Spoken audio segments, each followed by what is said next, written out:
ಅಂದ್ರೆ D K Shivakumar ಅವರು ಹೇಳ್ತಾ ಇರೋಂಥದ್ದು ಯೋಗೇಶ್ವರ್ ಗೆಲುವಿಗೆ ಬಿಜೆಪಿ ಅವರೇ ಕಾರಣ ಅಂತ ಹೇಳ್ತಾ ಇದ್ದಾರೆ. ಸಪೋರ್ಟ್ ಆಗಿದೆ ಅಂತ ಬಿಜೆಪಿ ಅವರು. ಹಿಂದೆ ಇದೇ ಕ್ಷೇತ್ರದಲ್ಲಿ ಬರುವಂಥ ಕನಕಪುರ ಕ್ಷೇತ್ರ ಅಲ್ಲಿ ಡಿ ಕೆ ಸುರೇಶ್ ಅವರು ಸೋತರಲ್ಲ, ಅದಕ್ಕೆ ಯಾರು ಕಾರಣ? ಕಾಂಗ್ರೆಸ್ ಅವರೇ ತಾನೆ, ಸಿದ್ದರಾಮಯ್ಯನವರೇ ತಾನೆ. ಒಪ್ಕೊತಾರೆ ಅವರು ಒಪ್ಕೊಳೋದಾದ್ರೆ ಆಮೇಲೆ ನಾನು ಮಾತಾಡ್ತೀನಿ.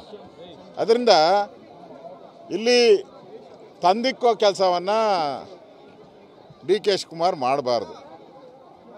ಅವ್ರಿಗೆ ಚುನಾವಣೆಯಲ್ಲಿ ಕ್ಯಾಂಡಿಡೇಟ್ ಗತಿ ಇಲ್ದಿರ ಬಿ ಜೆ ಪಿಯಿಂದ ತಗೊಂಡ್ರಿ. ನಿಮ್ಗೆ ಗತಿ ಇಲ್ಲ ಅಂತ. ನಿಮ್ಮ ಕಾಂಗ್ರೆಸ್ ಪಾರ್ಟಿಯಲ್ಲಿ ಯಾರು ಗತಿ ಇರಲಿಲ್ವಾ? ಕಾರ್ಯಕರ್ತ ಇರಲಿಲ್ವಾ?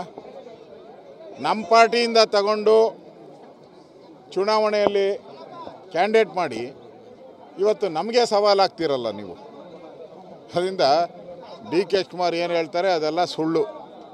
ಅವ್ರು ಫಸ್ಟು ಸಿದ್ದರಾಮಯ್ಯನಿಗೂ ಡಿ ಕೆ ಶಿವಕುಮಾರ್ಗಿರೋ ಜಗಳನ ಫಸ್ಟು ತೀರ್ಮಾನ ಮಾಡ್ಕೊಳ್ಳಿ, ಆಮೇಲೆ ಉಳಿದಿದ್ದೆಲ್ಲ ನಾವು ಹೇಳ್ತೀವಿ.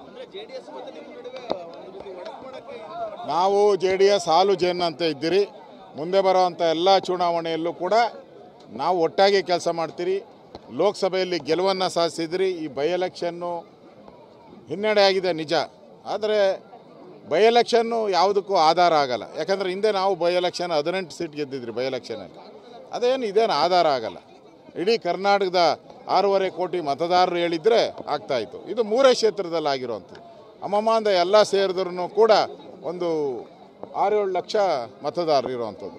ಕರ್ನಾಟಕದಲ್ಲಿ ಸುಮಾರು 5 ಕೋಟಿ ಮತದಾರರಿದ್ದಾರೆ. ಅದರಿಂದ ಇದೇನು ಮಾನದಂಡ ಆಗಲ್ಲ. ಆ ಮಾನದಂಡಕ್ಕೆ ಹೋದರೆ ನಾವು 18 MLA ಚುನಾವಣೆಯಲ್ಲಿ ನಾವು ಗೆದ್ದಿದ್ರಿ. ನಾವು ಸೋತಿದ್ದೀರಿ ಅಂತೇಳಿ ಮಲಗಲ್ಲ.